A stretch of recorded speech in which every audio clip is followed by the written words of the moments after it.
अक्षत को पड़ा दिल का दौरा। किसी को ही पता था कि इस मासूम बच्चे के दिल में छेद है, और अक्षत की आखिरी इच्छा है कि वह अपने माता पिता को शादी करते हुए देखना चाहता है।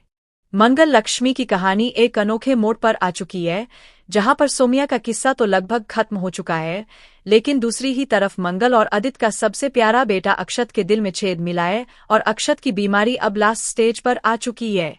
इससे पहले भी अक्षत को दिल का दौरा पड़ा है, और अब आगे जाकर उसे ठीक कर पाना बेहद ही मुश्किल है।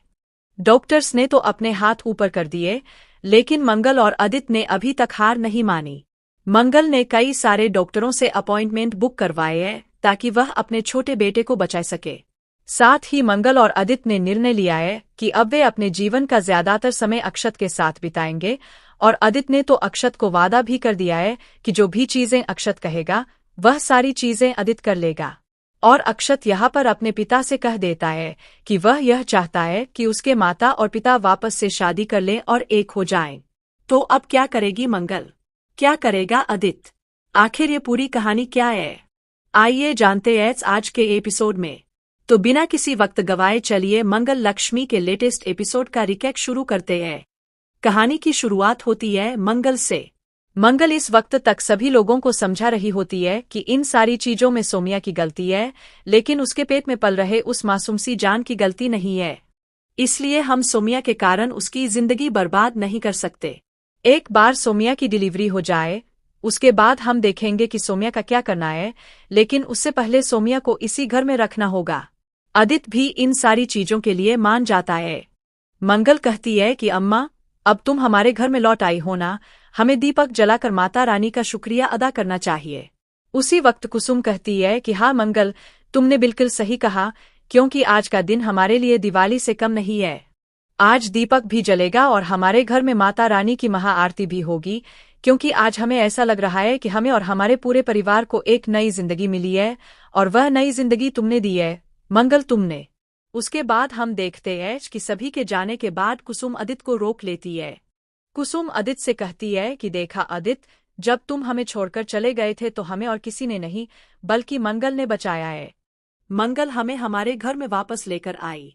जब सोमिया ने, यानी तुम्हारी पत्नी ने, हमें धक्के मारकर घर से निकाला था, उस वक्त हमें ऐसा लगा था कि हम हमारे घर में कभी नहीं आ पाएंगे, लेकिन मंगल ने हमारा सपना पूरा किया, हमारे परिवार को पूरा किया। अदित कहता है कि हाँ मान, मंगल ने हमारे लिए बहुत कुछ किया है। मैं ही बेवकूफ था जो उसे समझ नहीं पाया।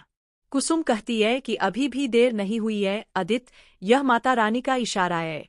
मंगल ने हमारे लिए कितना कुछ किया है, यह बात तुम भी बहुत अच्छे से जानते हो। मंगल हमेशा से ही तुम्हारी पत्नी बनकर रहना चाहती थी और उसने बहुत कोशिश भी की, लेकिन आखिर में तुमने उसे धोखा दिया। इस वक्त अदित वह पल याद कर रहा होता है जब मंगल ने हमेशा अदित के बारे में सबसे पहले सोचा। किस तरीके से मंगल ने अपनी खुशियां त्याग दी थीं सिर्फ और सिर्फ अदित के लिए। लेकिन आखिर में अदित ने क्या किया? अदित सोमिया को पत्नी बनाकर घर में ले आया और मंगल को दिया एक बड़ा धोखा। मंगल फिर भी अदित के नाम का सिंदूर लगाती रही, मंगल फिर भी अदित के नाम का मंगलसूत्र पहनती रही, लेकिन आखिर में मंगल को कुछ नहीं मिला और मजबूरन ही सही, लेकिन मंगल को उन डिवोर्स पेपर्स पर साइन करना पड़ा। लेकिन यह तो माता रानी का आशीर्वाद है कि वह डिवोर्स पेपर्स कभी भी कोर्ट में पहुंच ही नहीं पाए, जिसके चलते आज भी ये दोनों लीगली पति पत्नी है।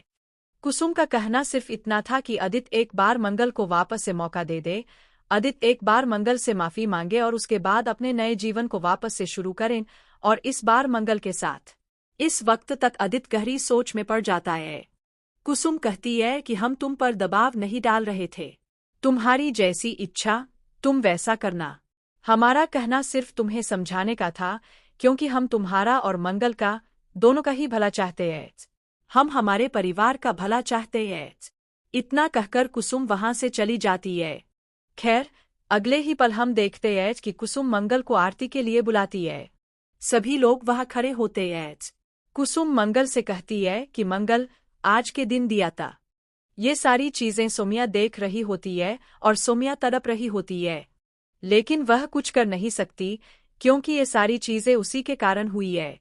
अदित ने तो सोमिया को वापस से अपना लिया था, लेकिन सोमिया की चालाकी और उसकी चालबाजी उसे वापस से एक ऐसे मोड़ पर ले आई है जहां से उसका और अदित का भविष्य पूरी तरह से खत्म हो चुका है।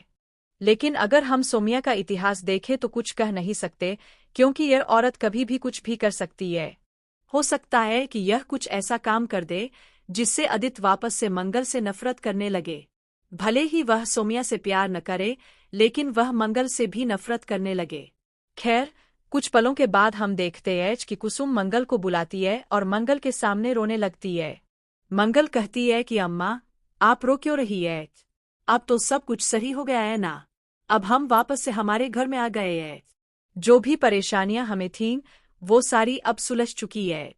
तो फिर आप रो क्यों रही है? कुसुम कहती है कि हमें वह दिन याद आ गया मंगल, जिस दिन सोमिया ने हमें धक्के मारकर घर से निकाला था।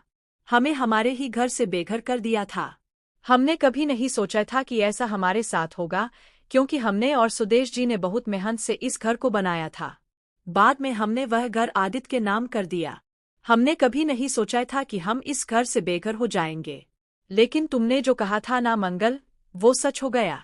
तुमने कहा था कि हम हमारे घर में वापस आएंगे, और आज हम वापस आ गए हैं।